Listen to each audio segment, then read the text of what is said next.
Olá, sejam muito bem-vindos. Estamos começando mais um episódio do Além Muros Podcast, um podcast destinado a fortalecer a escola pública, levando os debates do meio da educação para além dos muros da escola e da universidade.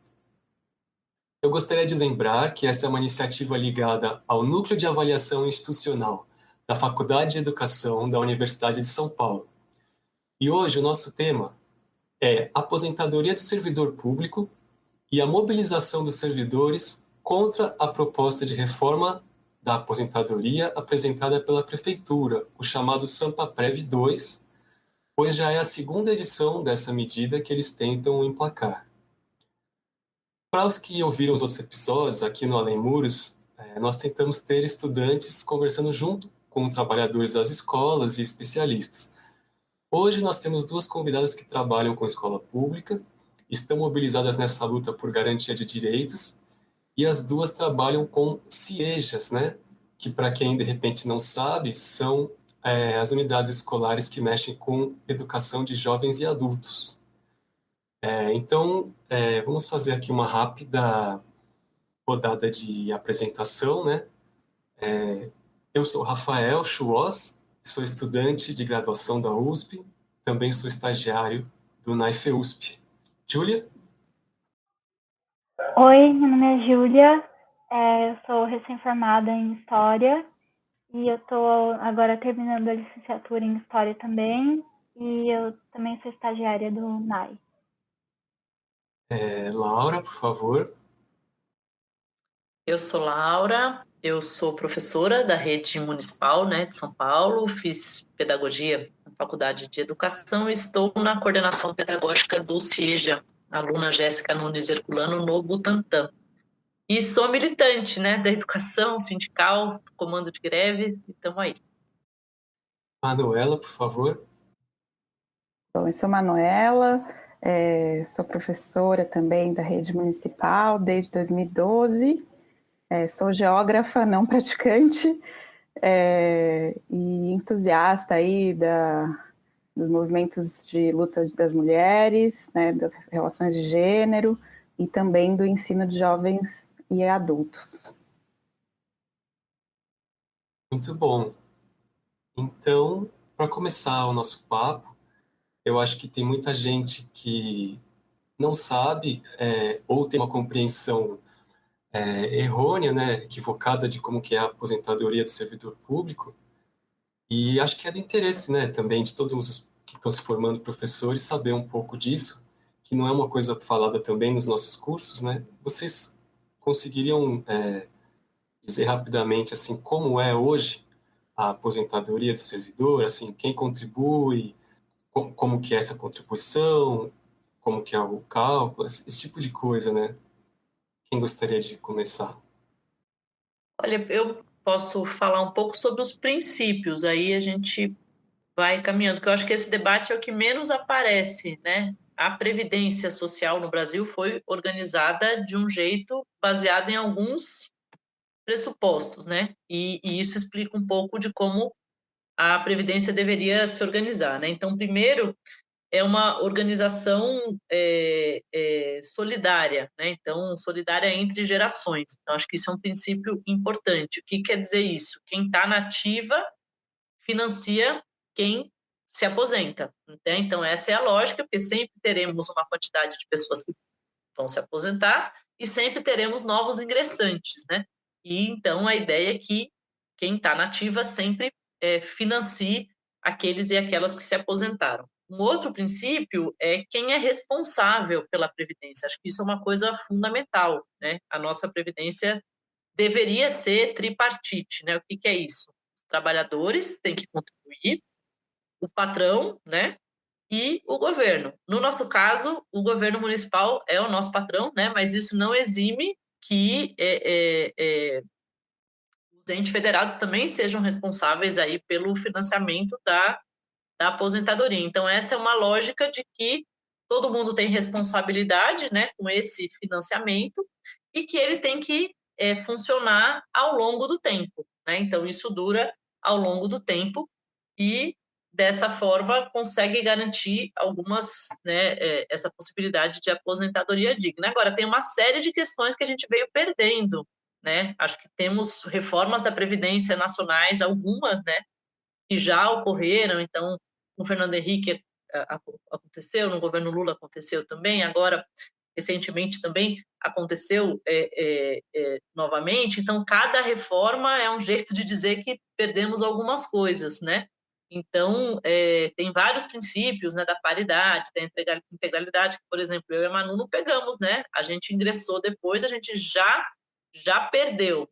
E tem uma forma do cálculo hoje que considera, por exemplo, para os servidores, né, e para as servidoras, a base do cálculo, né? Então, você pega uma média dos seus maiores salários. Isso também é importante, porque daí você consegue garantir na progressão da carreira que você vai fazer o cálculo da aposentadoria com os maiores salários, né, que a pessoa conseguiu construir na sua carreira, né? E isso tudo também tem propostas de mudanças aí no Sampaprev, mas em grande medida a gente compreender que a carreira pública também precisa ser uma carreira atrativa, né? Para que as pessoas possam ingressar e principalmente pensar nesse lance da terceirização, porque na medida que a terceirização avança, é menos gente nativa concursada participando do fundo, né? Participando do que financia a Previdência. Então, acho que essa é uma questão também. Acho que o princípio da solidariedade entre gerações é o que eles mais querem mexer, né? Assim, que seria uma mudança mais estrutural e tal, né? A previdência do servidor público, ela não é separada, por exemplo, da reforma da previdência que rolou um tempo atrás. É que são fundos, né? Acho que isso é uma coisa importante, assim, né? Esses são os princípios que organizam, né? Nós somos trabalhadoras da prefeitura, né, de São Paulo, e a gente tem um fundo específico que existia para outra coisa. Acho que isso é importante dizer. O IPREM, na sua origem, tinha uma outra função. Quando se organiza a Previdência Social, esse fundo vira o fundo, né, que organiza aí a aposentadoria dos servidores e das servidoras. Então, a gente tem um fundo específico, né? Todo mundo que é servidor público contribui nesse fundo. Falando já sobre o Sampaprev 2, qual que é o grande problema? O Sampaprev 2 representa uma ideia que eles tinham perdido já em 2018, mas eles não desistem, né? E recolocam, né, a mesma ideia ruim, que é de fazer o que eles chamam de segregação de massa. Ou seja, você divide o fundo da Previdência em dois. Então, por exemplo, todos os aposentados e aposentadas e quem está na ativa hoje fica num fundo. Todo mundo que ingressou na rede a partir de dezembro de 2018 e os novos ficam em outro fundo. Não precisa ser economista para saber que isso não vai dar certo, né? Porque se todo mundo, os aposentados e quem vai se aposentar está num fundo e todos os novos da ativa estão no outro fundo, isso a gente chama de déficit programado. Está na cara que daqui a um tempo esse fundo que nós estaremos, Manu, vai afundar. Não vai ter, só vai ter gente para aposentar e ninguém para bancar. Então, isso é um problema e quebra com esse princípio da solidariedade geracional.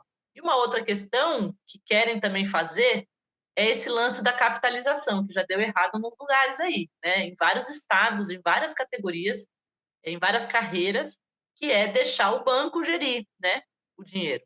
E aí banco é banco, né? Vai investir, vai falir, alguém vai fugir, acontece alguma coisa, né? Porque o banco está aí para gerar lucro para alguém, e isso já deu errado. E isso volta nesse Sampaprev 2 aí também. Uma das possibilidades é a capitalização, né? Ou seja, alguns bancos investirem com o dinheiro da nossa aposentadoria. Entendi, Laura. Então, já que a gente já começou a falar do Sampaprev 2, esse princípio da capitalização você já trouxe, mas que outras mudanças que o Sampaprev está tentando fazer? E ele também já é a segunda edição, né, de uma primeira investida que o executivo tentou fazer em 2018, né? A gente estava conversando um pouco antes, a Laura já trouxe que muito do que eles estão trazendo no Sampaprev 2 é coisas que foram derrotadas na movimentação de 2018. Vocês poderiam passar assim, pelos pontos principais do Sampaprev? Eu acho que tem a questão da idade, né, que vai aumentar, né, então a idade tanto para homens quanto para mulheres para homens vai a idade mínima, né, para se aposentar vai ser de 61 anos, é isso, Laura? E a de mulheres na verdade, está em discussão, né, pelo que eu entendi esse projeto, né, e a idade vai ser aumentada tanto para homens quanto para mulheres, né? E aí depois acho que a gente pode discutir mais para frente qual é o impacto disso em relação principalmente às mulheres, né? Que são a grande parte aí das servidoras, né? Da rede municipal, né? E também o tempo de contribuição vai aumentar, né? Então, para você ter aposentadoria integral, o seu tempo de contribuição não vai ser mais só 25 anos, ele vai também ser maior, né? Acho que a Laura pode falar mais esmiuçadamente sobre essas duas questões, né? Então, eles usam a justificativa da idade, né, de adequação à reforma previdenciária nacional, né? Então, que é de ampliar a idade. Para quem é da educação, né, que tem a aposentadoria especial, isso representa 7 anos a mais para as mulheres e 5 anos a mais para os homens, né? Então, é uma penalização das educadoras, né? E acho que é uma coisa muito complicada, que tem, além dessa coisa da segregação de massas, da capitalização, aumentar a idade, eles inovaram, né, com uma covardia que é de cobrar aposentados, né? Então, tem uma coisa muito concreta. Quando alguém se aposenta, várias coisas que a gente recebe, vale alimentação, né, vários benefícios, isso não fica na aposentadoria, né? Então, quando você se aposenta, você perde uma série de coisas, você fica aí com o seu rendimento aí da aposentadoria. Então, no geral, todo mundo que se aposenta tem uma queda. Então, mas os aposentados só contribuem aqueles que têm uma aposentadoria acima do teto do INSS, que é de R$ 6.400. Com essa proposta do Sampaprev 2, todo mundo que é aposentado contribuiria com 14%. Olha, a gente está falando de aposentadas no serviço público, tem gente que recebe R$ 1.200 de aposentadoria, né? E aí essas pessoas vão ter que, a gente chama de confisco, né? O imposto, né? Contribuir com 14%, num contexto em que vê preço, né? Vai no mercado, né? Nós estamos numa crise econômica. Quantos aposentados e aposentadas estão segurando a onda de famílias inteiras, né? Então tem isso não tinha em 2018. Essa foi uma inovação, né? Bem pilantra. Agora, outra coisa que eles voltaram é essa coisa da forma de calcular. Isso é uma coisa que faz a gente perder também, porque hoje tem isso, né? Dos maiores salários, agora é um período, todo período de contribuição. Então, você pega os salários mais baixos e os salários mais altos. Então, a conta que os sindicatos fizeram é que isso faz com que o valor caia 30%. Então, é uma proposta. A reforma, a pensão por morte também é super cruel, assim, para quem reduz pela metade, né, a pensão por morte. Isso também estava em 2018, perdeu, eles recolocaram, né? Enfim, então, e uma coisa nova que é muito complicada é que autoriza a prefeitura a se justificar que tem déficit, e isso eles fazem super bem, eles podem ampliar a alíquota em qualquer tempo. Então, o nosso receio passa alguns meses e a gente aumenta. Ah, tá com déficit. Aí depois passa mais um ano, aumenta de novo. E aí a gente fica numa cobrança ilimitada e numa categoria que é importante dizer, recebe, né, os servidores têm uma lei municipal que reajusta os salários em 0,01. Né? A educação, a gente, né, conseguiu uma política abaixo ainda, mas algum nível de reajuste, mas o conjunto do funcionalismo tem 0,01 há 20 anos. Né? E aí o governo faz uma reforma dessa que amplia, né, com que a possibilidade da alíquota, né, diminui o rendimento na aposentadoria, então é um ataque muito duro mesmo. Essa possibilidade de ampliação da alíquota, está prevista que eles poderiam fazer essa ampliação sem passar por outras votações da Câmara, é isso? É isso, né? Então, o prefeito, por meio de um decreto, pode justificar, né, como a Laura falou, que tem um déficit, e então que a alíquota pode sair de 14% e até 19%, né? Enfim, então realmente eu acho que isso que a Laura falou é bem importante, né? Que isso de cobrar os aposentados, né? Cobrar essa alíquota de 14% para qualquer aposentado, independente do valor que ele ganha, isso a gente não chama nem de imposto, né? É confisco salarial mesmo, né? Então, empobrecimento, né? Dessa classe de aposentados. E, assim, só para quem está ouvindo saber, vocês conseguiriam dizer mais ou menos uma média da aposentadoria de servidores que trabalham com educação, assim? Olha, até a gente pode dar uma olhada, né? Porque na educação tudo depende também disso, né? Quem está antes, né? Quem ainda mantém o princípio da integralidade, da paridade, se aposenta com um valor maior, né? Então ele é um valor variado, né? Eu acho que tem uma preocupação dessa perda, né? Que a gente, enquanto categoria, está sofrendo, né? Há uns anos, mas certamente tem diversas categorias na prefeitura que são do nível básico, do nível médio. Então, eu estava vendo hoje uma postagem de uma agente de endemias, né? E que se aposentou e ela coloca lá o olerite dela. Às vezes as pessoas têm até na pandemia um crédito, né, um empréstimo consignado, enfim, ao fim e ao cabo, com um monte de coisa, ela acaba lá no líquido de R$ 700, né? Então a gente tem muitas carreiras também na prefeitura, até por essa política, né, do 0,01, que recebem, é um nível, é uma quantidade grande de gente que recebe 1.200, né, 2.000, né, enfim, 2.000 e pouco na aposentadoria e que vai impactar com essas alterações e certamente com 14%. Eu É, acho importante a gente ressaltar, né, que essa reforma não atinge só a educação, né? Então, ela atinge todo o funcionalismo público municipal. Inclusive, a greve, a adesão é de todos os setores, né? Então, como a Laura falou, o pessoal que trabalha na vigilância sanitária, o pessoal que trabalha na saúde, né? O pessoal que trabalha no serviço funerário, né? Então, que são pessoas, inclusive, que durante a pandemia aí deram suas vidas, né, para a cidade acontecer, para atender as pessoas na saúde, né, para fazer os sepultamentos naquele caos que foi, e essas pessoas vão ser as mais atingidas porque elas se aposentam com um salário aí de, né, um salário mínimo muitas vezes, né? Então, eu acho que é isso que o projeto ele piorou muito de 2018 para cá, porque ele vai atingir as pessoas que ganham um salário mínimo, né? Que eu acho que essa é a maior briga nossa, né? Então, talvez para um professor, né, que entrou até 2003, né, como a Laura falou, que tem integralidade, incorporou certas coisas, né, que já não é a mesma carreira que eu, né, entrei, talvez para ele, claro que vai afetar, né, essa reforma, mas talvez para um servidor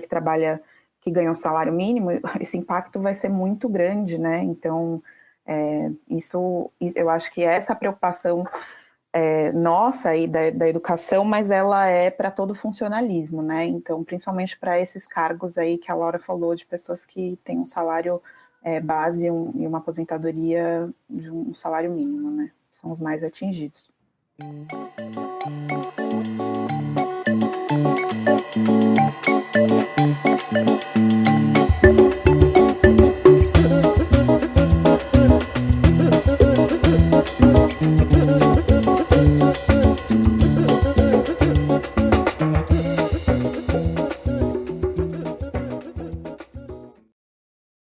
Eu queria saber se vocês podiam falar mais um pouquinho sobre o efeito, né, que esse aumento de idade, principalmente para as mulheres, né, que vai ser, acho que, se não me engano, 7 anos, né? Como que isso vai impactar, né, a vida das mulheres que também são professoras e, enfim, que também atuam em outros setores do funcionalismo público, né? Que já tem, no mínimo, uma dupla jornada, né, de trabalho. Como é que isso vai ser? Qual vai ser o impacto também para o serviço no geral? Também só olhando aqui uma coisa da idade, eu acho que tem que juntar isso com as condições de trabalho. Eu acho que acho que tem que olhar isso junto, né? Porque a gente que trabalha na educação, né, a gente conquistou há um tempo, né, com muita luta também, uma especificidade desse trabalho, né? E eu acho que isso também, no serviço público, também tem uma especificidade de lidar com a população, lidar com a garantia de direitos da população e lidar diretamente, né, com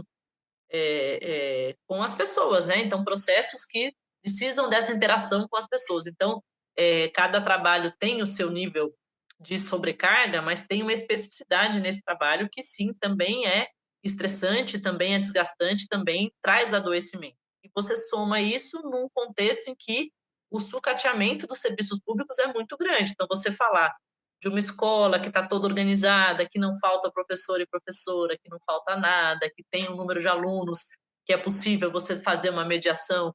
E a gente está falando de uma rede que antes da pandemia começou o ano com mato na altura, que não tinha limpeza de caixa d'água, que faltava todos os tipos de profissional, todos, do portão até a sala de aula.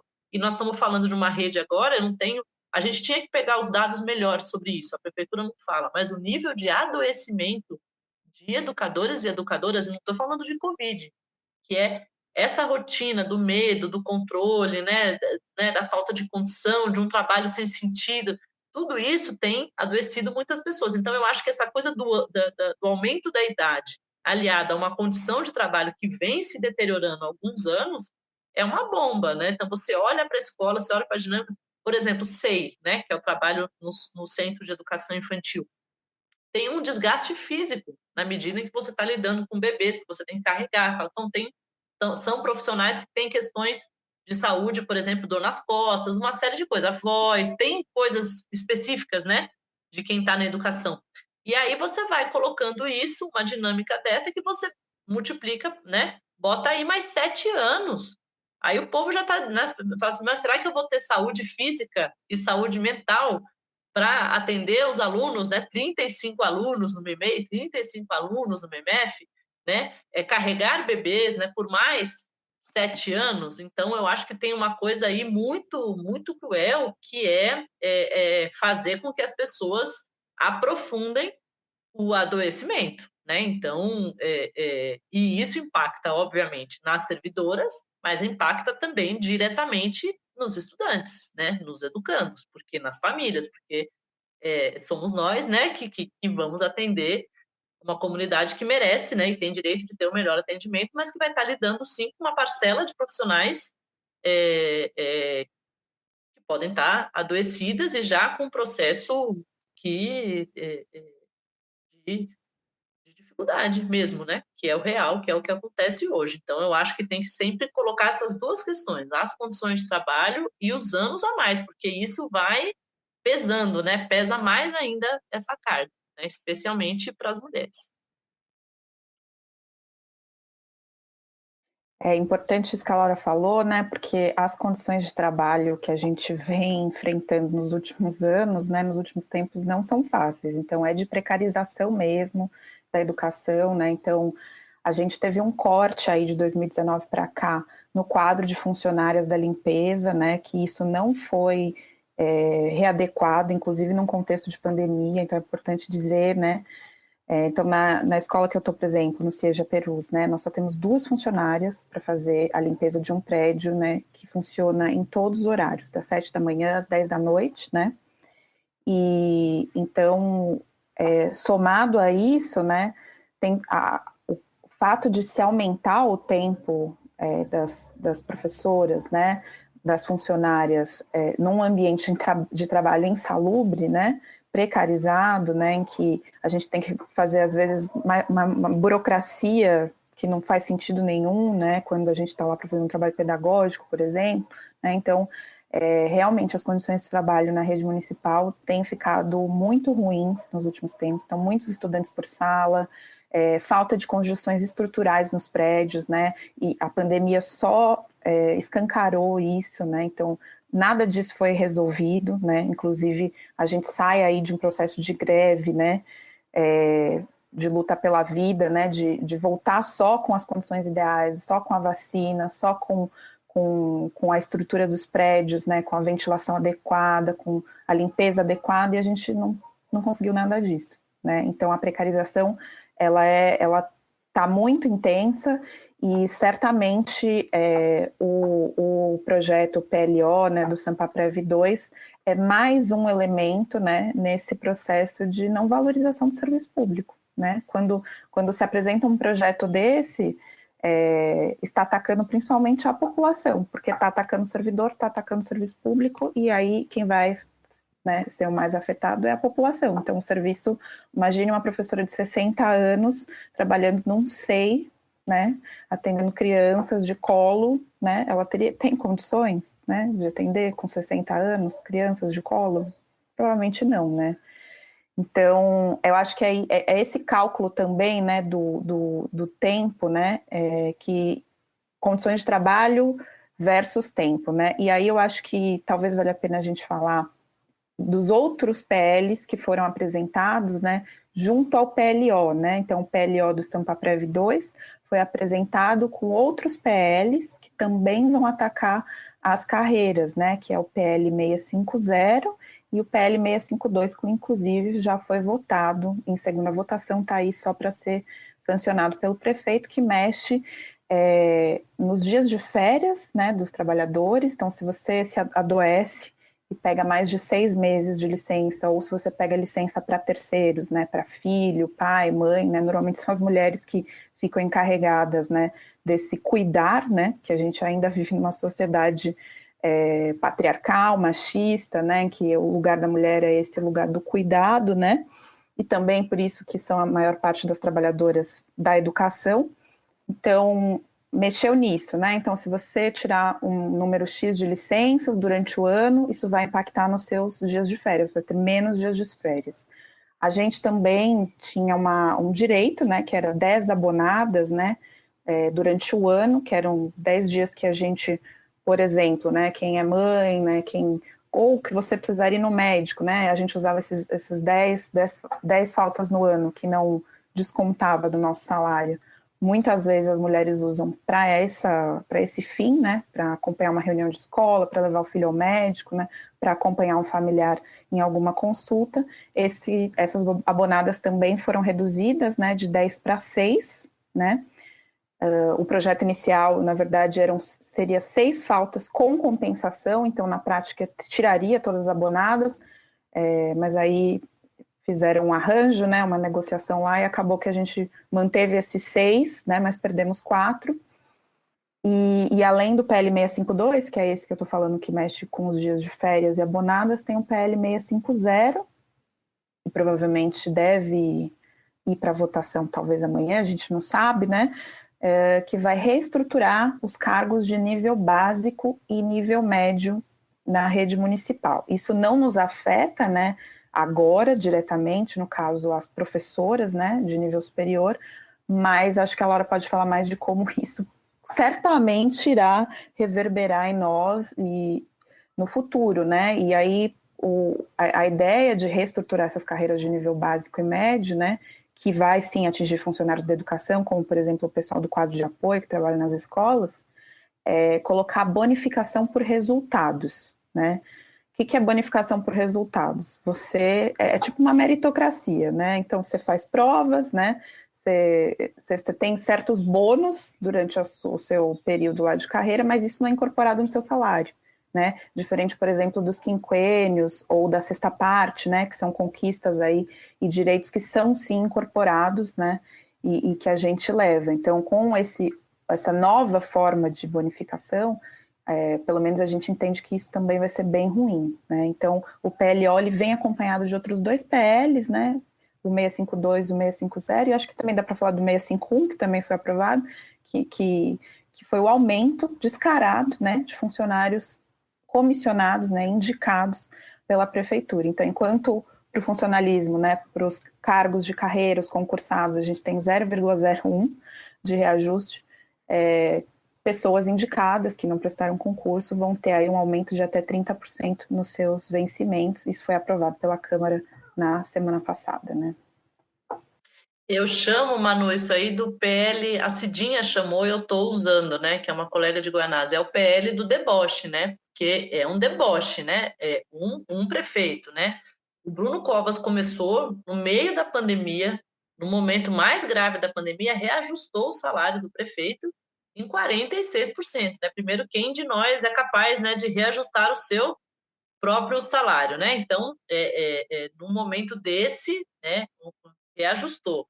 Esse PL do deboche é isso, tira de aposentados que estão, né, ganhando, tira 14%, né, de aposentados que muitas vezes, né, estão sustentando a família, e esse PL do deboche, além de ampliar os valores, né, dos salários de todo mundo que é chefia, né, indicado pela prefeitura, então, nas subprefeituras, né, os cargos comissionados, eles criaram 8.000 cargos comissionados. Então, o Ricardo Nunes não tem, nem fica com vergonha disso. É para desmantelar o serviço público e para, né, acaba com os servidores, as servidoras, como a Manuela bem falou, gente, quem está na linha de frente da cidade, né? Você pega o serviço funerário, quantas pessoas que trabalham no serviço morreram de Covid, na saúde, mesmo na educação, gente, é que ninguém fala disso, mas muita gente adoeceu, né, ao longo desses anos, né, de pandemia, desse 1 ano e meio de pandemia, e você abre e organiza a máquina pública, né, para os seus interesses políticos, porque essa é a grande questão, né, o que está em jogo um pouco isso, assim, vai sobreviver o serviço público? E aí eu dou o exemplo da Prevent Senior, é um pouco assim, coloca na balança o que é, o que é uma postura do serviço público, o que é uma postura de quem está com ou a vinculação política aí da rachadinha ou a vinculação do lucro, né? A Prevent Senior é isso, é uma instituição supostamente de saúde que barbarizou, né, gente? Porque fazer com que as pessoas, né, doentes morressem porque liberava leito e lucrava mais, um monte de coisa sem comprovação científica, enfim, não preciso nem entrar nisso, mas isso é um exemplo, né? O que a lógica do negócio faz, enquanto a lógica do serviço público visa garantir direitos, né? Então, eu acho que tem um embate, e é muito visível na fala de alguns vereadores e vereadoras, que falam o problema para eles da existência do serviço público, né? Da existência de pessoas que não trabalhem para eles, mas que trabalhem de acordo com a Constituição, de acordo com as normatizações, de acordo com a busca, né, de princípios e de direitos e de democracia, enfim, né? Então eu acho que esse é o grande embate, né?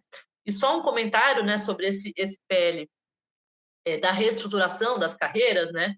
Eu acho que é sempre muito cruel, porque a prefeitura se utiliza do 0,01 por 20 anos para ir tentar ofertando coisa, né? Passando medidas que acabam não fortalecendo a carreira, né? Acho que esse é o grande centro, né? Você vai, para quem está 20 anos com 0,01, às vezes tem uma proposta que pode, no primeiro momento, reajustar e ampliar o salário das pessoas, e por isso, muitas vezes, tem várias categorias que, inclusive, olham para isso com bons olhos, mas qual que é o grande problema disso? Isso começa a ser atrativo porque a carreira está desmantelada e que não houve um processo, inclusive, de reajuste ao longo do tempo, né? E essa discussão, né, da meritocracia, da avaliação de desempenho, vão tentando criar, né, critérios, né, e formas, né, para controlar também um pouco esse trabalho, né?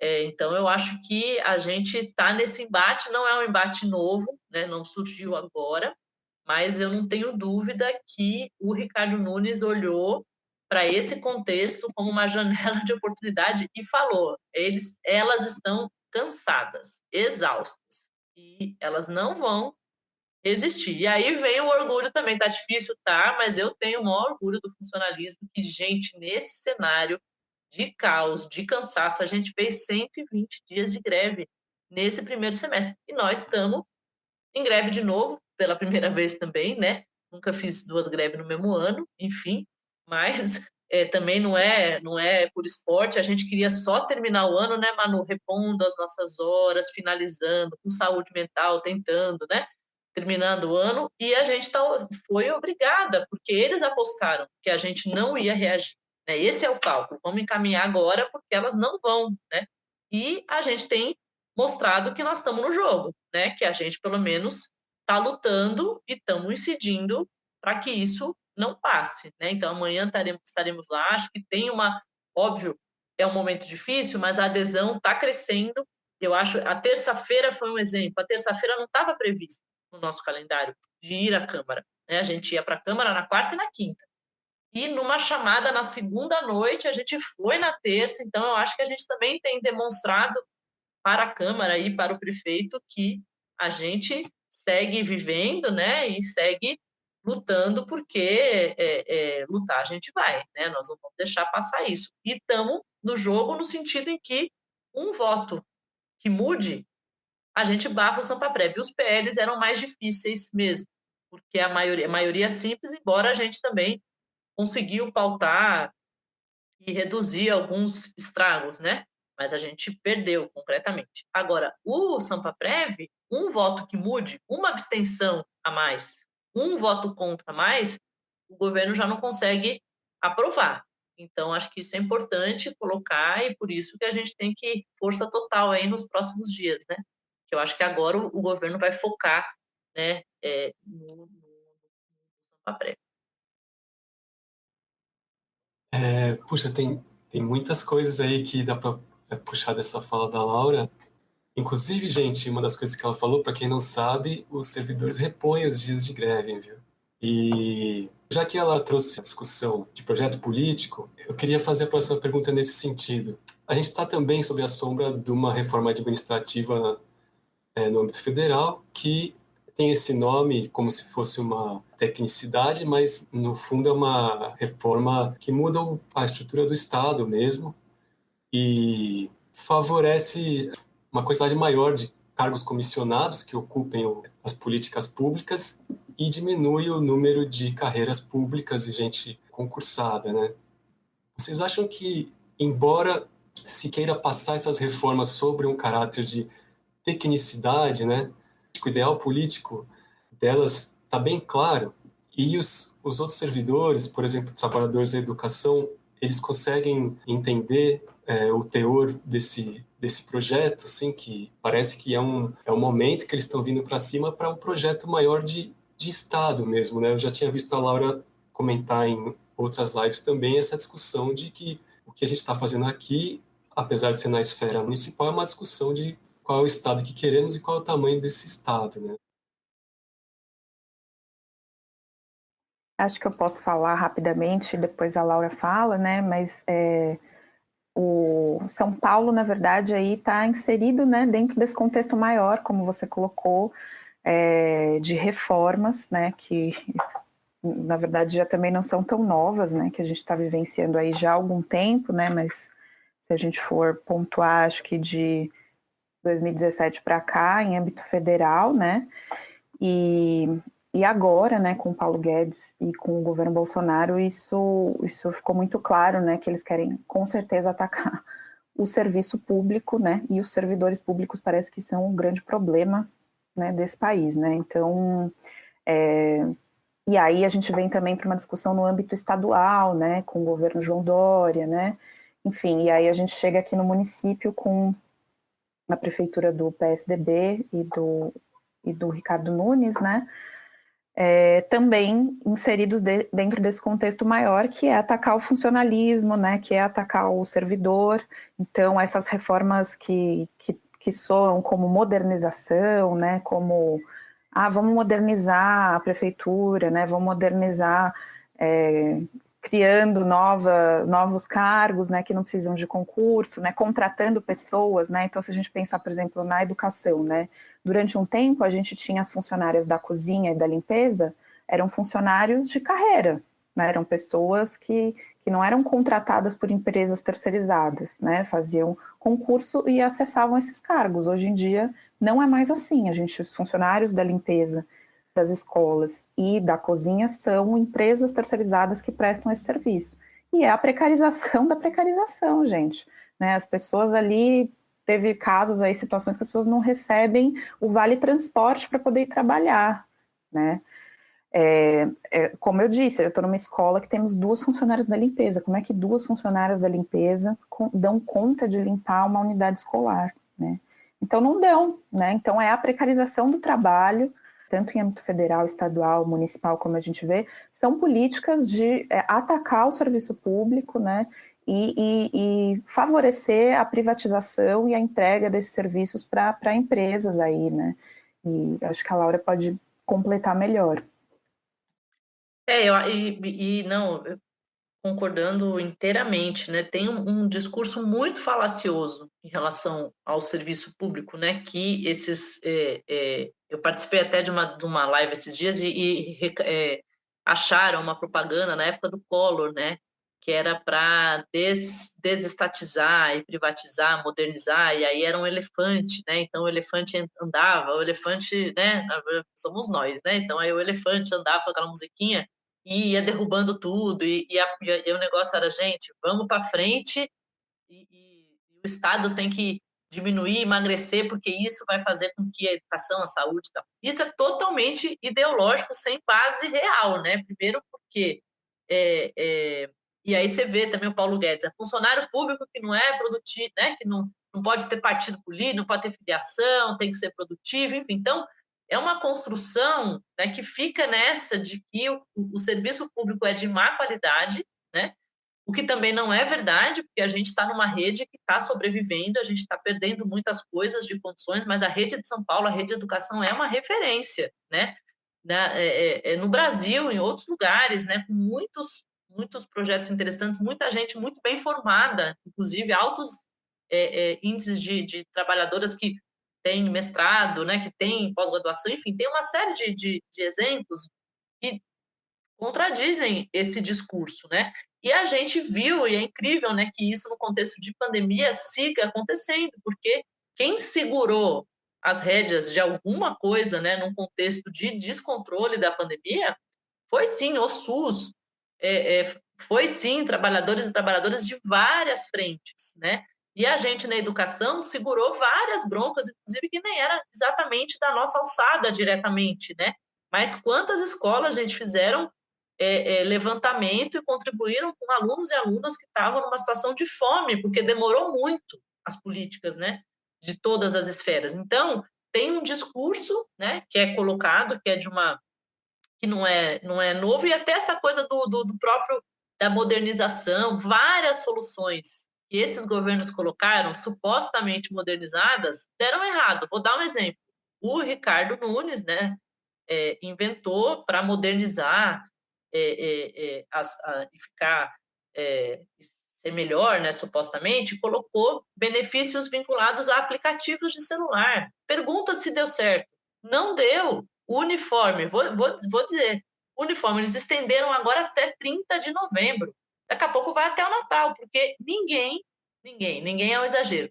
Poucas famílias estão conseguindo acessar o uniforme, né? E aí, não, agora é o aplicativo, você vai escolher, vai rodar a economia. Gente, o único setor que ficou contente com isso é a empresa do aplicativo, né? Certamente, porque ninguém conseguiu. Material escolar é outro aplicativo. Gente, no Cieja vocês devem ter isso, né? Viver isso, né, Marana? Tem gente que chega e fala assim, eu quero um caderno, um lápis, uma borracha, eu não tenho celular.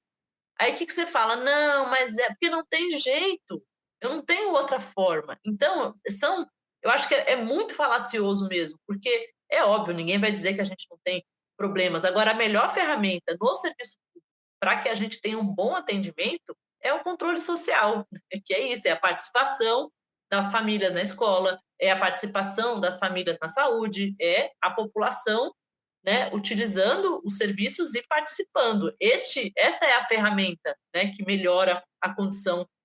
E esse discurso a gente está numa guerra, né, porque a reforma administrativa nacional, o Dória aí baixou, perdeu-se muito no Estado, e a gente nessa guerra aqui no município que provavelmente a gente sabe que vai pegar fôlego e daqui a um ano nós vamos estar brigando com alguma coisa de novo, que eu não sei dizer bem o que é, né? Mas é uma guerra e eles expressam isso, que a gente é incompetente. Então, você vai acompanhar os grupos de discussão na Câmara, teve uma fala lá, coitada das crianças que têm aula com vocês.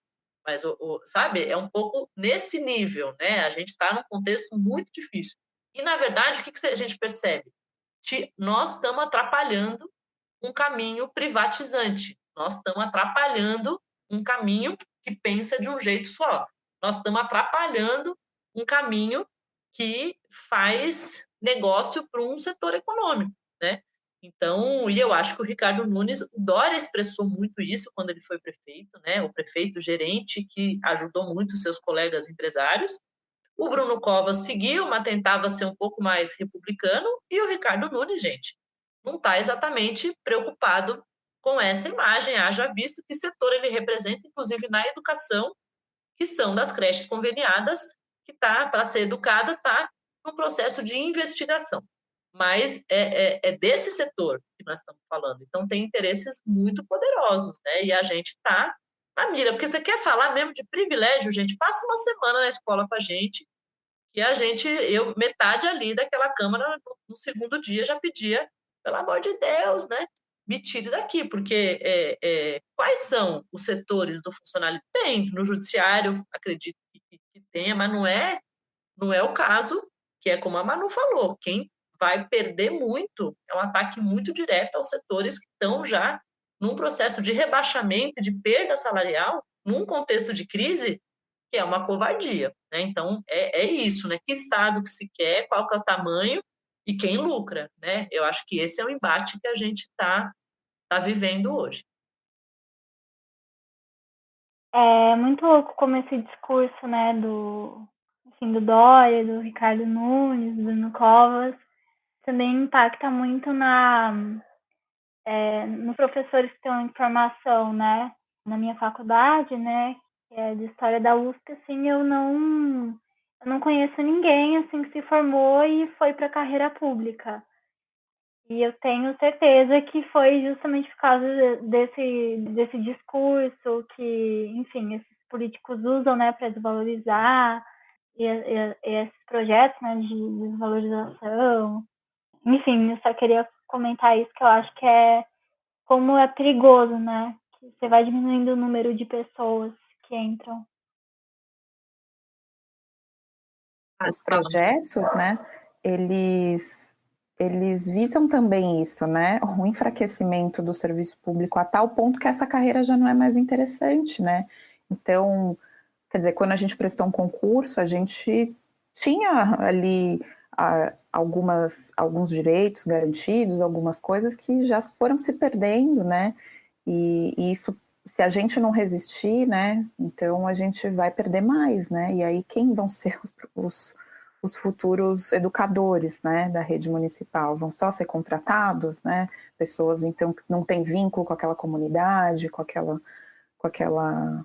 escola, né, que a gente vê, né, a prefeitura tem contratos, né, eu já fui contratada, inclusive, da prefeitura, mas a gente acaba não criando vínculo, porque você tem que ir para a escola que está precisando de professor. Então, você pode estar hoje aqui, e aí, num outro momento, daqui a um mês, pode estar precisando de professor em outra unidade, né, daquela diretoria de ensino, você tem que ir.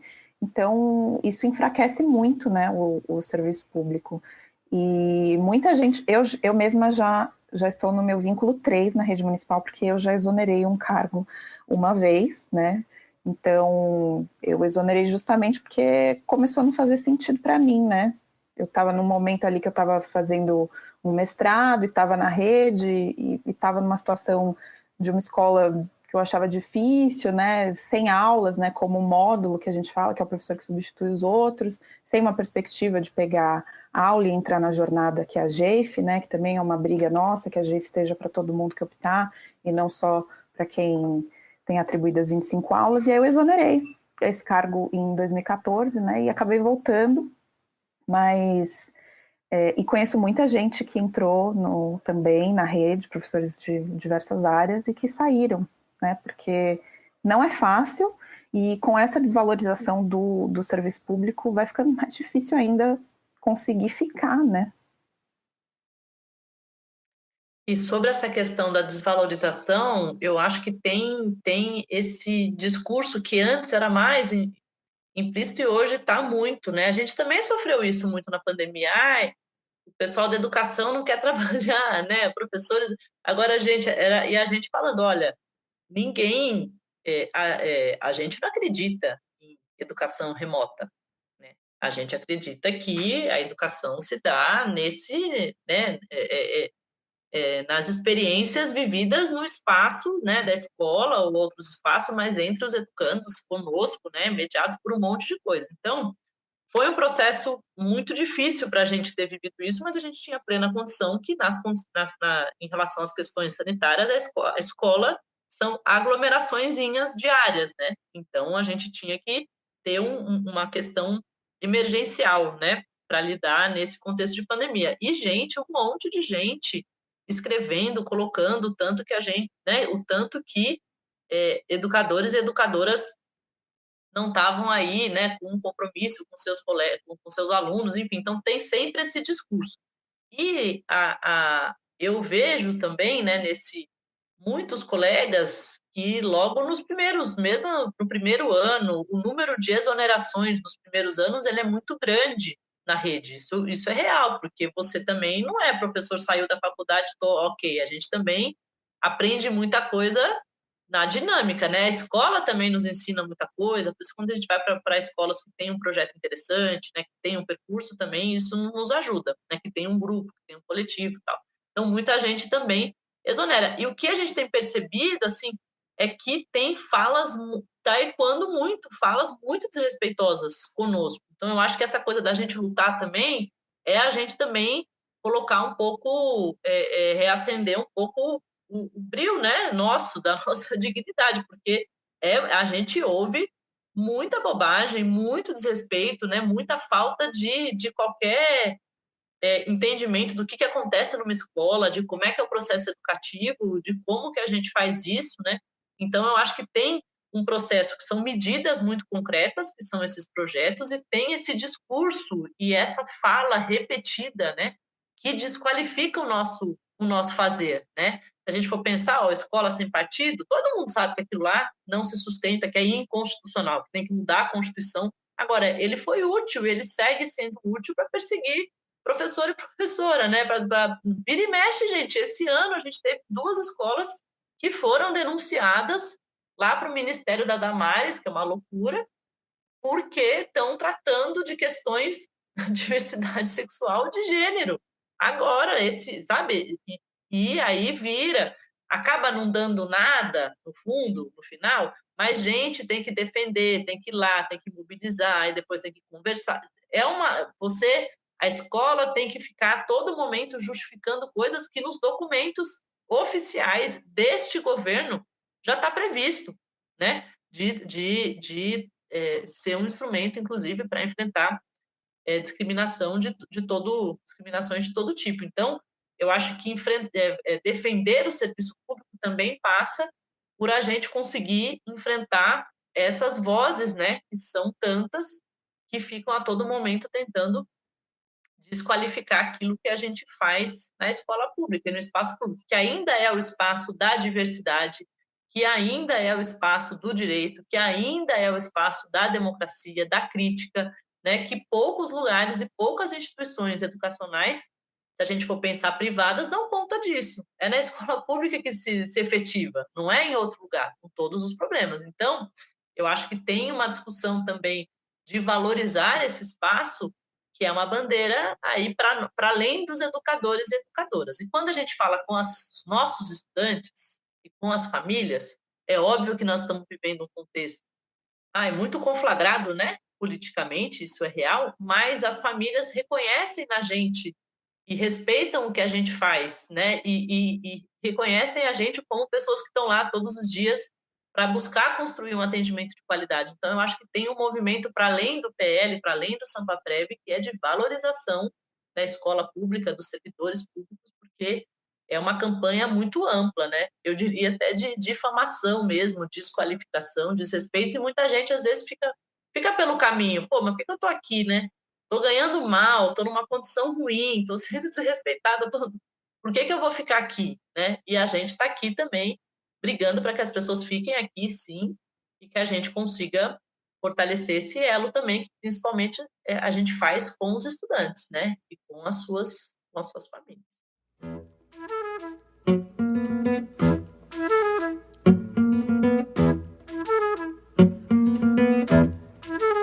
O quimbundo semba, singular de semba, no plural macemba, dançam a semiluanda, do zaire ao cunene, de cabinda ao zaire, fogope da rebita de Benguela, quilengue de Angola, umbigada é obrigatória, em Moçambique, na Xingombé. Só para fazer um comentário, outro dia eu estava passando pela TV, assim, né, na Globo News, que erro, né, mas um dos comentaristas, não lembro o nome dele agora, era Dia dos Professores, né, e aí, que passou agora há pouco, e aí ele falou, um parabéns aos professores, eu também fui professor durante muito tempo da carreira, mas um parabéns somente àqueles que não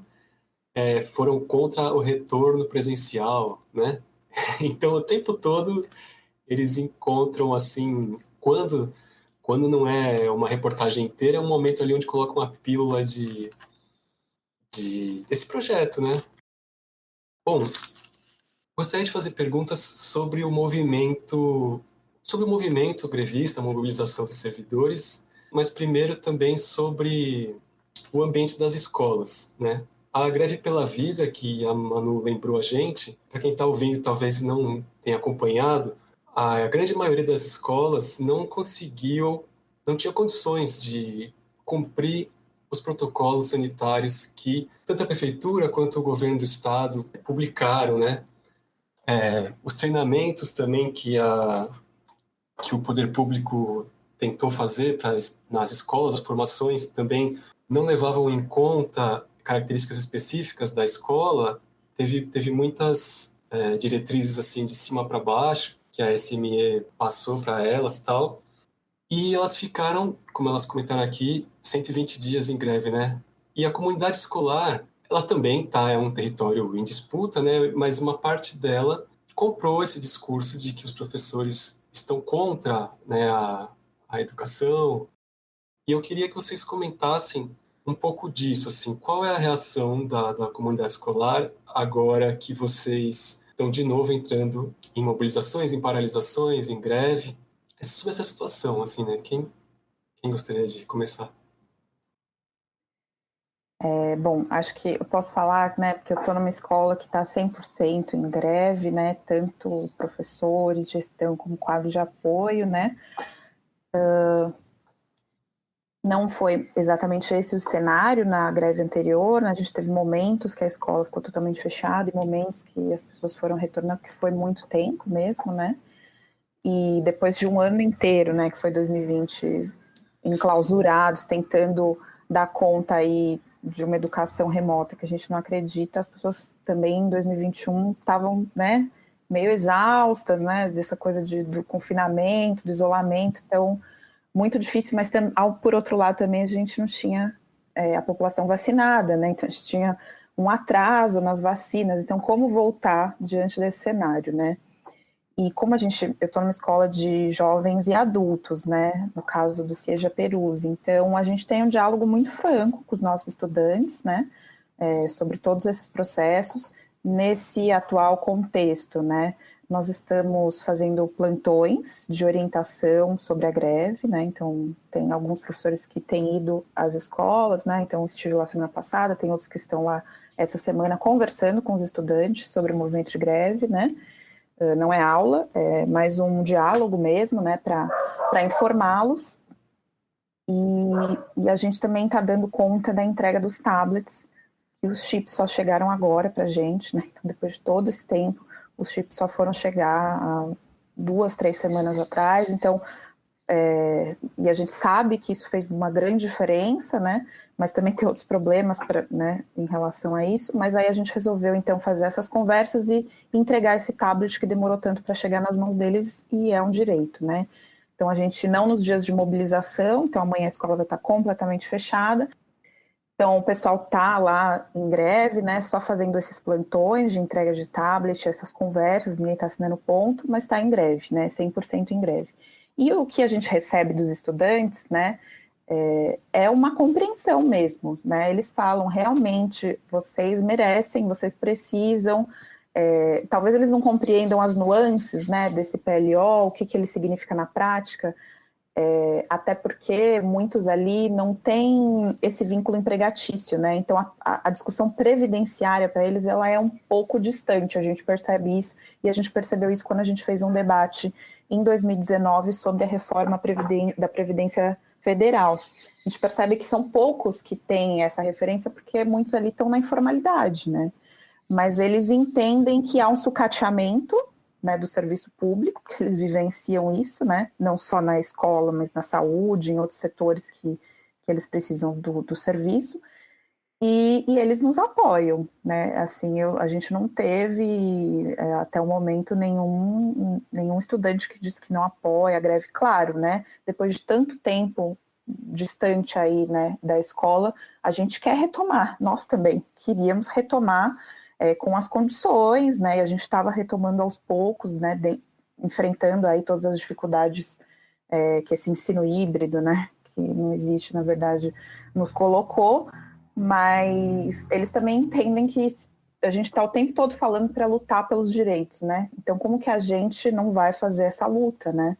Então, a luta que a gente perde é a que a gente abandona, e a gente está lá em diálogo com eles, né? Então, sempre eles perguntam, quando que vai voltar? E a gente fala e chama ele para os atos, né? Como a gente está trabalhando com adultos, a gente convida a comunidade também a participar dos atos com a gente, e a gente tem tido um apoio e diálogos muito positivos em relação a isso.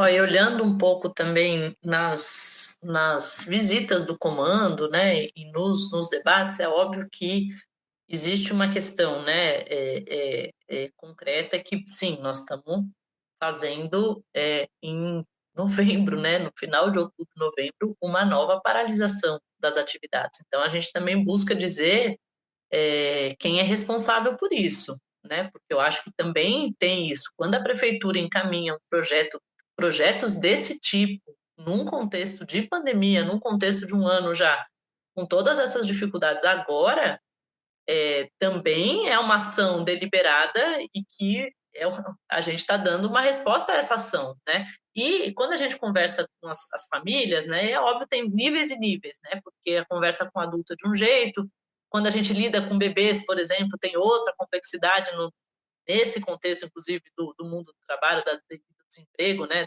das pessoas, enfim. Mas o mesmo prefeito que está encaminhando esse projeto está encaminhando esse projeto do IPTU, que é criminoso também, que é o IPTU que dobra, né, as casas das periferias e reduz o valor de casas no centro da cidade, né? Então, as pessoas também, por vezes, acho que pode ter alguma questão nessa distribuição de responsabilidades, né? De quem que é responsável pelo quê no Pacto Federativo, mas, gente, é ver o preço do mercado, é ver projetos desse como o IPTU, é ver o que significou, como foi o enfrentamento à pandemia e o tanto que demorou por uma série de coisas. Então, é óbvio que tem tensão nos debates, porque, de fato, existe uma expectativa de vamos finalizar o ano, agora está tentando ter alguma normalidade, né? Mesmo com as crianças, né? Por vezes passaram tanto tempo longe, isso tem. Agora, existe uma compreensão, sim, e uma visão do que está, né, dos interesses aí, né, que estão organizando a cidade, né? Então, as conversas que foram feitas, né, com as famílias em várias escolas tem tido um pouco essa marca, de explicar, e aí a gente pergunta, né, e o que a gente vai fazer com isso? A única coisa que a gente tem para fazer é isso que nós estamos fazendo agora, né? E colocando também, para a gente está muito sofrido ter que fazer isso agora, a essa altura do ano. De fato, a gente é animadinho, né? Faz as coisas, vai lá e tal, mas assim, de fato, não estava no nosso projeto de fim de 2021 que a gente tivesse que estar nesse nível, né, de enfrentamento agora. Mas, de fato, é uma proposta que é isso. Porque como é que você recompõe, gente, mais 7 anos de trabalho? Como é que você recompõe e reestrutura e acomoda 14% nos aposentados? É um projeto de grande envergadura. E lembrar que nós estamos com um governo de continuidade, né? Ok, é o Ricardo Nunes, muda o partido, né? Vamos dizer assim, mas é um governo de continuidade. E uma das coisas que eles falaram é que a gente não acreditou, né? Muito a gente não acredita em tudo que eles falam também. Era de que eles não iam, você lembra, Manu? A reforma nacional não vai impactar em São Paulo. A gente, né? Por hora, vamos esperar quando que virá, né? E veio no pior momento, né? Numa aposta que a gente não ia responder. Então, a conversa com os estudantes e com as suas famílias passa um pouco por isso, né? De apresentar qual que é o tamanho, né? Qual que é o impacto disso na nossa vida na escola e nos serviços públicos, né? E de colocar um pouco como que a gente está lidando com isso, né? E que não resta muita alternativa a não ser a gente tentar barrar esse projeto e falar dos impactos para eles. Eu acho que isso é uma coisa importante, porque a escola pública, gente, se a gente for olhar, a escola pública e o UBS chega em todos os territórios dessa cidade, né? Você pode N questões com dificuldade, com sucateamento, mas se você olha para o território de uma cidade tão desigual como São Paulo, nós estamos falando de espaços, né, que dão conta de muita coisa. E um argumento que eu estava me recordando aqui, nós temos que falar da desigualdade de São Paulo. Isso foi uma vereadora, Elaine Mineiro, né, do Quilombo Periférico, falou assim, vocês falam da expectativa de vida. Para, gente, não tem expectativa, é uma média. Pega cidade de Tiradentes, pega Pinheiros, né? Os nossos alunos entendem de uma desigualdade territorial, e aí você vai lá na Câmara, o pessoal está quase reclamando que a expectativa de vida aumentou, né? Muito doido. Os vereadores estão reclamando que as pessoas estão vivendo muito e que aí tem que tá dando muito gasto para o governo, né? Que bom seria, né, se a gente discutisse políticas públicas para essa população, então, que né, está vivendo menos e olhar para aqueles territórios em que isso não acontece. Porque em São Paulo tem muitos territórios em que a expectativa de vida não é essa, né, da média, é muito abaixo.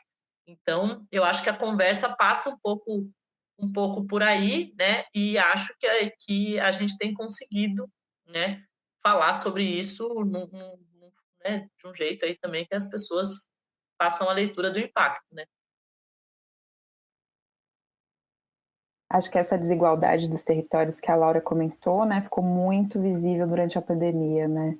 Quais foram os lugares e as pessoas mais afetadas pelo vírus? Não foi em Pinheiros, não foi nos Jardins, né? Não foi no Morumbi, né? O pessoal do Instituto Polis fez esse mapeamento, né? De quem foram as pessoas e os territórios mais atingidos, e foi a periferia, né? É onde as escolas e as UBSs atuam, né? E é onde muitas vezes é o único contato daquela pessoa com o Estado, com um serviço público, né? Com uma política pública, às vezes é só na escola ou na UBS, talvez até muitas vezes mais na escola, né? Porque às vezes na UBS, pelo menos quando a gente conversa com os estudantes, eles falam de uma grande dificuldade em marcar um exame, marcar uma consulta, né? Uma demora, né? Até porque boa parte aí da saúde está na mão das OS, né? Então, é isso também, acho que a gente quer evitar na educação, né? De alguma forma, que já impacta a gente, né? A SEIs, né? Talvez daqui a um tempo não exista mais SEI direto. Talvez a maioria seja SEIs indiretas, né? Então, enfim, acho que essa desigualdade aí e o acesso às políticas públicas, ele... muitas vezes, pelo menos durante o ano passado, isso ficou muito claro lá em Perus, como que as pessoas tinham acesso a uma cesta básica. Muitas vezes foi na mão, né, do diretor da escola, do coordenador da escola que estava lá dando plantão, né? E não foi a sexta vinda do governo, que essa demorou para chegar, né? Foi a sexta que a gente fez campanha de arrecadação para poder distribuir, né? Porque senão as pessoas iam ficar com fome, né? Porque a escola estava fechada, então as pessoas não estavam se alimentando lá, e aí como que fazia, né? Então muitas vezes essa política pública chega por via da escola mesmo.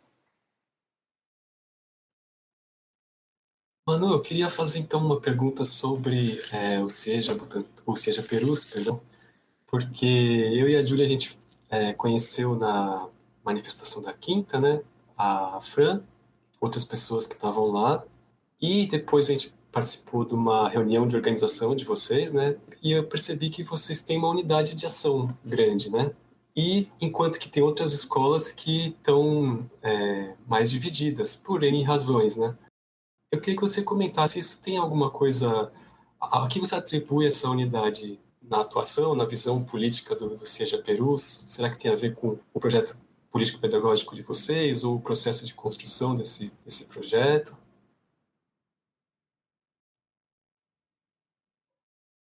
Eu acho que o processo aí de participar, né, do movimento de greve, né, dessa luta aí, não sei se posso dizer que isso tem relação direta com o projeto político-pedagógico, mas de alguma forma o histórico, né, do Cieja Perus, né, naquele território que é um lugar de lutas, né, então a gente fala o tempo todo da luta dos Queixadas, né, que foi a maior greve da história, né, de alguma forma isso reverbera, né, e querendo ou não, também, de alguma forma, o engajamento, né, a partilha ali junto com a gestão, que apoia os movimentos, isso também acaba interferindo, de alguma forma, na adesão ou não, né, das escolas, né, mas não só. A gente sabe de diretores que fazem greve e a maior parte dos professores não fazem, né. Então, acho que é uma série de fatores, acho que vem aí de uma longa discussão, de uma construção que não é de hoje, né, e a gente sempre tem esse diálogo, né, não é só o diálogo sobre as questões sindicais, né, questões de carreira, é um diálogo constante, né, na escola, e talvez sim, o fato das lutas do território estarem presentes no nosso dia a dia, né, talvez isso de alguma forma contribua, não sei, mas acho que, não sei se você poderia afirmar, sim, que isso é uma questão pedagógica, e também porque acho que depende muito do engajamento político do indivíduo mesmo, né, e talvez ali a gente tenha muitas pessoas que estão engajadas em diversas frentes, né, então talvez isso contribua também para a gente ter conseguido essa unidade nesse momento, né. Acho que tem uma série de fatores aí, né? Mas eu acho que vale dizer que os Ciejas normalmente não fazem greve, né? A gente tem 16 Ciejas na cidade e por vários motivos, né? Dá para a gente falar aqui de alguns, né? Nós lá no Cieja, nós somos professores designados, né? Aliás, todos os funcionários, né? A gestão também. Então, o que isso significa? Que a gente tem uma escola de lotação e que a gente vai designado por algum período, ou não sei por quanto tempo, ali para o Cieja. Então, a gente faz um outro processo seletivo, né? Então, a gente é concursado, mas fez um outro processo seletivo e vai em designação para o Cieja. E o que as pessoas muitas vezes justificam, né, nos Ciejas é que é o medo de perder essa designação que faz com que elas não participem dessas mobilizações, dessas greves, né? E aí eu acho que a gente sempre tem que lembrar que muita gente que nos antecedeu lutou para a gente ter essa carreira dessa forma, né? E não dá simplesmente para a gente abrir mão disso agora, né? Num projeto desse, que vai confiscar boa parte dos salários, que vai aumentar o nosso tempo de contribuição, vai aumentar a idade, né? Que vai precarizar mais ainda o serviço público. Não dá para a gente dizer, eu não vou lutar porque eu estou aqui designada e vai que me cessam, né? Enfim, mas eu acho que lá no CIEJA Perus a gente faz essa discussão constante, isso é uma construção, né, que não começou agora, acho que é uma construção constante e dias de luta, dias de glória, né? Tem dias, às vezes, que também, muitas vezes, a gente pensa em desistir, né? Porque não é fácil fazer 2 greves em um ano, né? Como a Laura falou, é exaustivo, né? Para fazer greve, né? Tá todo dia, né? Na semana passada, praticamente todos os dias, a gente foi para o centro da cidade, né? Teve um dia que eu fui para o CIEJA, todos os outros dias eu estava lá no centro, então é muito desgastante, né? E é isso, né? Às vezes também a gente dá vontade de jogar a toalha, falar, não quero ver mais isso, né? Não quero. Mas não dá para ignorar, né? Não dá para ignorar porque são as nossas vidas. No fundo é isso, né? Se a gente abrir mão dessa luta, a gente e simplesmente desistir, a gente daqui a pouco não vai nem ter porquê e para que lutar, porque a gente já não vai ter nada, né? E um comentário sobre essa situação, né, dos CIEJAs, porque eu acho que a gente também discute muito, que a gente está no CIEJA, né, que é um projeto muito interessante, que a gente gosta muito, né, de trabalhar com a EJA e tal, mas a gente faz parte dessa rede, né? E fazer parte dessa rede também nos coloca em movimento com esta rede, né? Então, eu acho que isso também é uma reflexão, né? Que a gente também tenta fazer, né? Com os colegas em relação também aos movimentos, né? Porque nós fazemos parte dessa rede e isso tem uma implicação em todo mundo que trabalha, né? E a gente tem que ter também um reconhecimento e uma unidade enquanto rede. E eu acho que mais do que isso, as lutas do Sampaprev têm construído na gente uma coisa muito positiva, não o Sampaprev, né, mas a nossa luta de funcionalismo público. Porque a gente também tinha uma tradição, a educação no seu quadrado é óbvio que nós temos cada carreira, cada categoria, né, tem as suas especificidades, mas a gente tem que se reconhecer enquanto servidores e servidoras. E essas brigas, né, porque o Sampaprev a gente está lutando contra isso há muito tempo, né, há alguns anos. E eu me lembro que aqui na região, por exemplo, hoje no comando, tinha a companheirada do CRAS visitando escola com a gente. Isso é muito bom, né? A gente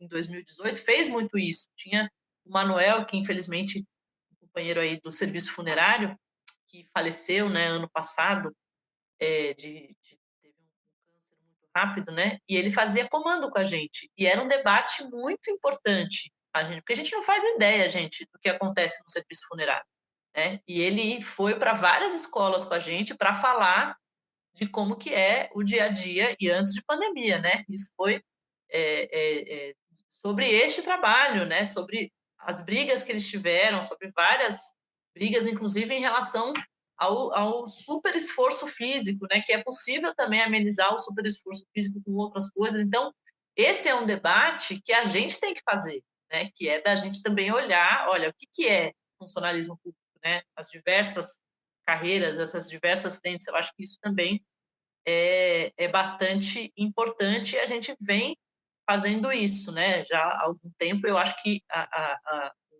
o fortalecimento seria no sentido da gente amplificar isso, né? Conseguir ter uma rotina, né? Porque na greve a gente se encontra e depois todo mundo volta, né? Acho que isso é uma coisa que a gente também tem que conseguir, né?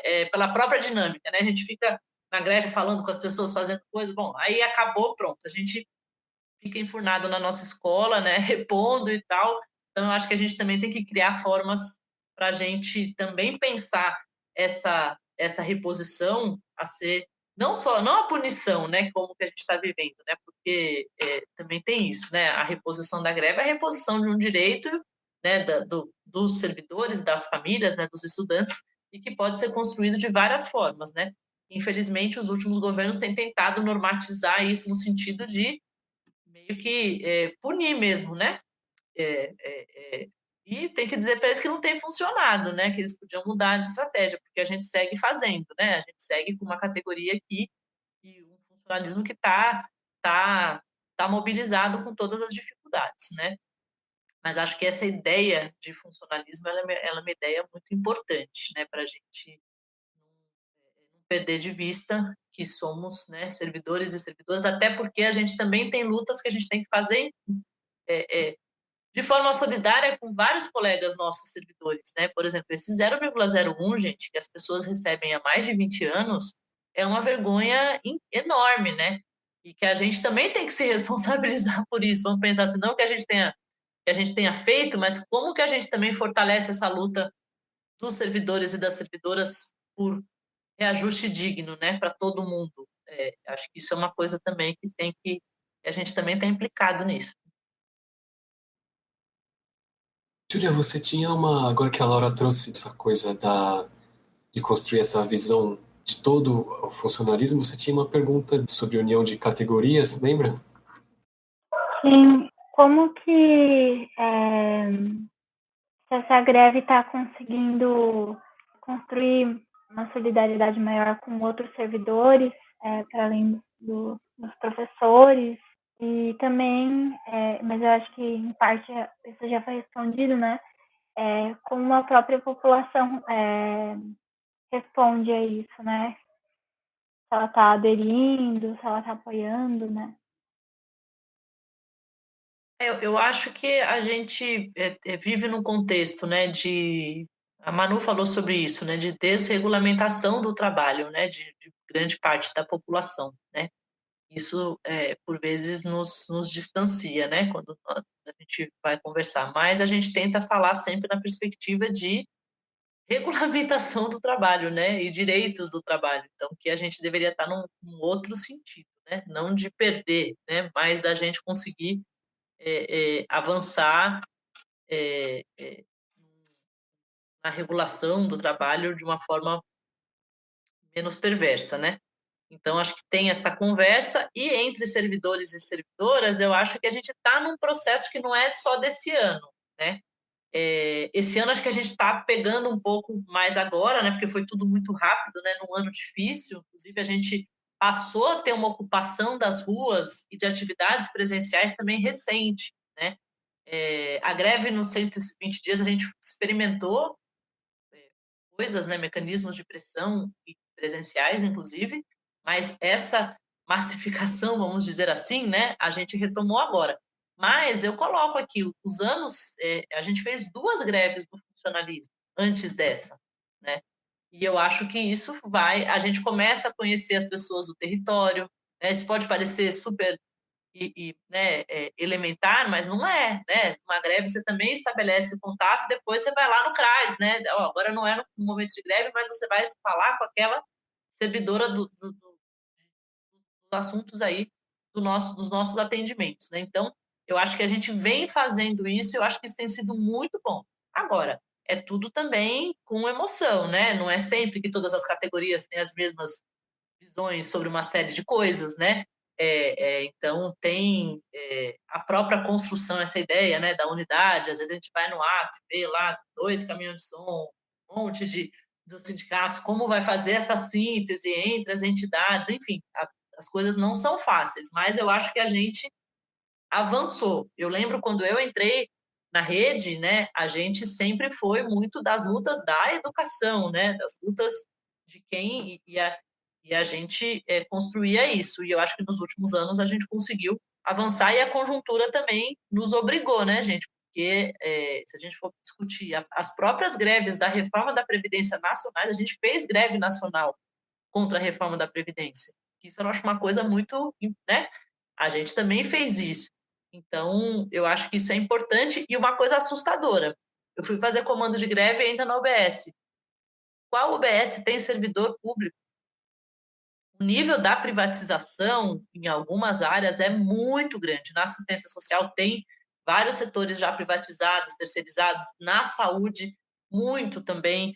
Então, acho que isso também nos traz questões, né? Que dizem respeito ao impacto da terceirização, ao impacto da terceirização na possibilidade de luta, de organização, né? Estratégias para desmantelar as coisas e depois terceirizar. Então, eu acho que também é importante a gente olhar para isso, para a gente também ir mensurando, né, e dimensionando o tamanho disso, né, em várias áreas. E na saúde foi foi muito, muito presente, né? A gente vai aqui, não adiantava ir na UBS, a gente tinha que saber qual UBS tinha servidor público, né? E às vezes a pessoa respondia assim: ah, tem um.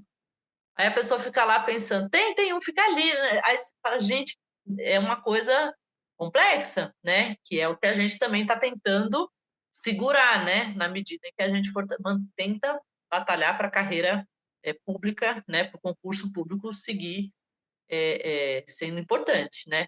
Mas o nível de privatização é grande, né? Infelizmente, em várias carreiras. A gente tem muito na educação infantil, né? De 0 a 3, que é a maioria do atendimento na cidade hoje, né? Então, o atendimento dos centros de educação infantil, a grande maioria já dos 6 indiretos, né? Indiretos e conveniados. Embora a gente tenha uma quantidade de 6 diretos, mas a grande maioria já passou. Então, isso também é um ponto de reflexão para a gente em relação à possibilidade de lutar, as condições trabalhistas. Esse processo eleitoral que aconteceu demonstrou quais são essas relações, né, que a gente viu aí no processo eleitoral em relação a essas trabalhadoras. Então, é uma coisa complicada mesmo e que a gente tem que conseguir enfrentar no sentido de garantir direitos, né, para essas trabalhadoras e garantir o melhor atendimento também para a população.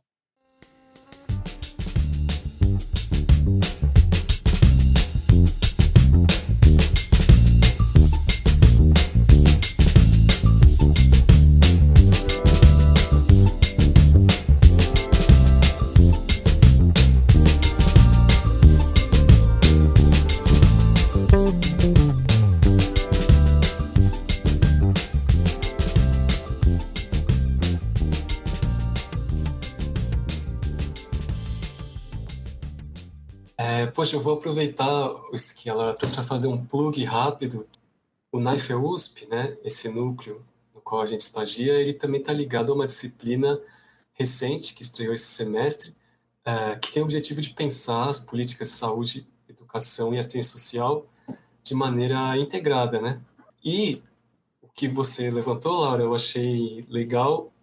Logo no começo você falou, vou na greve, conheço alguém do CRAS, depois eu vou lá e apareço no CRAS, né? Que, quem sabe, a greve também pode ser uma oportunidade para essa, essa integração, né, das políticas. Agora, uma coisa que você nos trouxe avanços do movimento que você acompanha muito de perto, mas de uma maneira geral, tem essa questão que vocês estão há 15 anos com um reajuste de 0,01 do salário, o Sampaprev, que já tinha sido derrotado em 2018, meio que se reformula e se repropõe, né?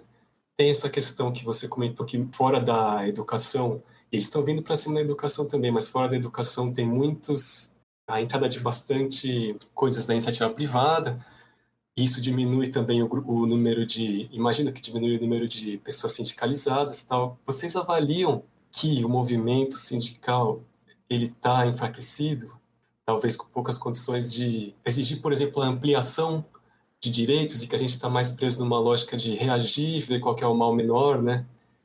E se o movimento sindical está fraco, existe alguma esperança de que o resto da população se solidarize com as lutas dos servidores, assim, né?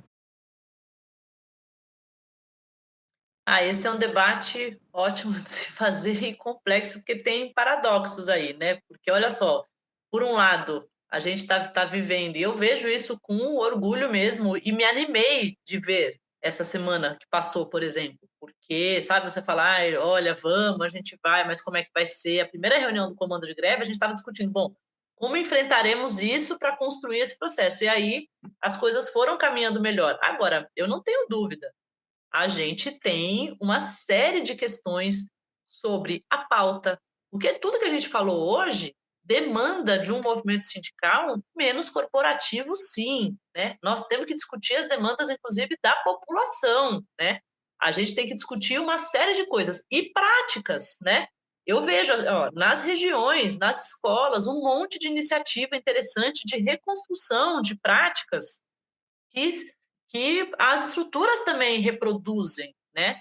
Eu também acho, assim, a gente vai para a Câmara super importante, fica lá. Agora, não é só isso que viabiliza que a gente tenha vitória, né? Tem a conversa com as famílias na escola, tem a ação no território, tem outras possibilidades de atuação, de intervenção mais coletivas. Então, acho que tem uma série de questões que é fundamental que o movimento sindical como um todo se aproprie e seja capaz de se reinventar, e não se reinventar babaca, liberal, né? Não é disso, mas, assim, é visível, é evidente, né, que tem formas, né, pouco representativas, pouco democráticas, né, por vezes até pouco combativas, né, que vão se sustentando. Agora, é óbvio, eu quero brigar com o Ricardo Nunes agora, né? E aí a gente também vai se resolvendo um pouco, né, no caminho. Agora, nós temos questões, sim. Ainda mais uma categoria de mulheres, né, que tem um... Gente, nós somos sindicalistas da educação e a gente discute pouco o que acontece na escola, infelizmente, nos sindicatos. Isso é um problema de muito tempo. Nós temos que discutir projeto pedagógico, é tarefa do sindicato discutir gestão democrática, relação com... Então, tem uma série de demandas, né, que a gente tem que enfrentar. Agora, é um paradoxo, porque a gente também aposta que não tem saída, que não seja coletiva e que não seja por dentro, né? Porque, embora seja complexo, a gente ainda, né, defende que o sindicato não tem que ter dono, né? Que o sindicato é da categoria, que a gente tem que ter formas. E a categoria renova, né? E não é uma questão só geracional, é uma questão também de renovar as possibilidades de luta. Essa greve dos 120 dias, que foi uma greve super difícil, também exigiu da gente um monte de reinvenções, né? Da gente fazer, pensar e elaborar. Então, eu acho que é um paradoxo, né? Porque é por dentro, eu defendo que a gente tem que fazer isso, né? Reconhecendo que os nossos instrumentos de luta têm muito valor, mas a gente tem que reconhecer que tem processos políticos que têm que ser feitos do ponto de vista do que se defende, do programa, da estratégia e de dar uma democratizada mesmo, né? E ter mais gente aí, porque o nosso movimento ele tem resultado ou não, tem vitória ou não, com esse monte de gente, esse monte de coisa que a gente está fazendo. E às vezes as estruturas caminham muito devagar, né? Frente ao tamanho das coisas, né? E dos desafios, né? Então é um debate aí para um outro dia de aprofundar, porque tem experiências bacanas, interessantes, e tem sim questionamentos muito pertinentes à estrutura, ao uso dos recursos, à comunicação, à pauta, a própria organização do dia, né? Ali, a própria tática mesmo de enfrentamento que a gente... Agora, um bom antídoto para isso é ter debate, né? E construção coletiva e construção democrática. Quanto mais for isso, mais possibilidade de acertar coletivamente a gente tem. Agora, tem muitas questões mesmo que a gente precisa andar uns passinhos para frente. Eu acho que essa desregulamentação, né, dos direitos trabalhistas, ela vem junto aí com o enfraquecimento, né, dos sindicatos de uma forma geral, né, das centrais sindicais, né, de uma maneira maior aí, e a gente tem que fortalecer o sindicato estando nele, né, fazendo as lutas, mas é como a Laura falou, né, também temos questões e com algumas formas, né, e com alguns processos aí dentro dos nossos próprios sindicatos, né, e essa construção, ela precisa acontecer e aí ela só acontece a gente estando no sindicato, né, a gente sendo filiado ao sindicato e conversando com as pessoas, porque muitas vezes nesses momentos, né, as pessoas querem questionar, né, enfim, a presidente do sindicato, enfim, com razão aí, né, a gente não tira a razão, tem muitas questões a ser colocadas, mas não é o momento, né, o momento não é das pessoas saírem, se desfiliarem, é o momento justamente de fazer o diálogo e fazer a luta, né, e a forma que a gente tem e que tem funcionado, né, muitas vezes as pessoas também questionam se só a greve é uma forma de luta, né, não teriam outras formas de luta. Enfim, a gente tem que pensar junto, né? Mas esse instrumento é o que tem funcionado nos últimos tempos, né? Mas É isso também, né? A gente passou aí por uma greve em que a gente não ia para as ruas, né? E aí agora que a gente volta, a gente vê a importância de ocupar as ruas, né? Para além de estar em greve, é importante ocupar as ruas, né? Fazer mobilizações, né? Enfim, é isso que faz o movimento estar vivo e estar crescendo, né? Bom, pessoal, a gente está chegando perto do nosso teto, né? A gente está aqui há quase 2 horas falando e eu queria agradecer muito, então, nossas convidadas, Manuela Nogueira, Laura Cimbalista e a Júlia também. E a gente tinha pensado de fechar com uma pergunta assim de qual seria uma aposentadoria justa, né? Mas, assim, acho que isso é uma longa discussão, né? Então, eu só queria que se vocês tivessem considerações finais, e muito obrigado, e é isso. Bom, queria agradecer aí o convite, né, do Rafael, do pessoal do UNAI, da Faculdade de Educação da USP. É importante que essa discussão da valorização dos servidores públicos, do serviço público, ultrapasse mesmo os muros aí da educação, da escola, né? Preciso que a população dialogue e entenda esses processos, então é fundamental. Espero que o podcast tenha bastante visualização. E dizer também que é isso, né? A gente está na batalha para defender os direitos da população e isso passa por defender as nossas carreiras, né? Então a gente fez aqui uma longa conversa sobre como esses projetos, né, e esse PLO da reforma da Previdência Municipal, Sampaprev 2, passam por por um enxugamento da máquina pública e como eles, de alguma forma, vão, ao longo do tempo, né, afetar a qualidade do serviço público prestado para a população, né? Então, aqui eu coloco mesmo a defesa do serviço público em primeiro lugar, e isso passa pela defesa dos servidores e das nossas carreiras. Também quero agradecer o convite, agradecer a conversa, foi muito, muito bom. E legal a gente ter reunido aí os CIEJAS, né, Manu, que a gente existe, mas a gente existe, né, nós somos um pouco numerosas também, né, no conjunto da rede, então acho que é importante também a gente divulgar, e especialmente esses movimentos de luta também. E é isso, né, eu acho que nós estamos num contexto complexo, difícil, né, e que alguém falou isso um dia no comando que eu falei, é verdade, não dá muito para a gente se dar o luxo de dizer, essa luta eu não vou, né? Essa não, né? Esse ano eu já... E a gente está num contexto que a gente está sendo chamado a lutar de várias formas. E, de fato, essa reocupação das ruas, né? Primeiro tem uma coisa que a gente encontra as pessoas, né? Então a gente aprendeu a dar uns abraços, né, na pandemia, que não pode, mas, né? Então dar abraço assim, abaixadinho. Então acho que tem uma coisa que é muito, que a gente às vezes não valorizava a importância que tem, né? Da gente ir encontrar as pessoas, ver o nosso tamanho, né? Ver também as várias categorias, as falas. Então eu acho que isso também é importante, né? Nós temos, óbvio, né, tomando todas as precauções, a gente está longe de ter tranquilidade, mas eu acho que ocupar esse espaço e voltar a pressionar nesse sentido, isso é muito importante. E a gente está eu fico olhando assim as nossas lutas dos últimos anos e